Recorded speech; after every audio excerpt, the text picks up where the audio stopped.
Noticia de última hora. For the English version, please fast forward. El zar fronterizo de la Casa Blanca, Tom Homan, admite que la meta es inundar ciudades santuarias con ICE.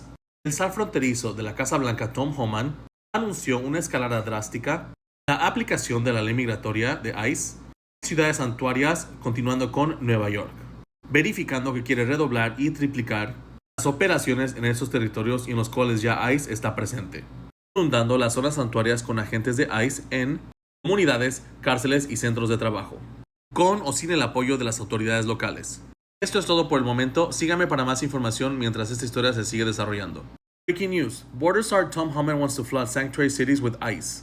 White House Border Czar Tom Homan announced a drastic escalation of ICE enforcement in sanctuary cities like New York City, pledging double down or triple down of sanctuary jurisdiction, flooding the sanctuary zones with ICE agents in communities, jails, and work sites, with or without local official support. This is all for now. Make sure you follow me for more information as the story continues to develop.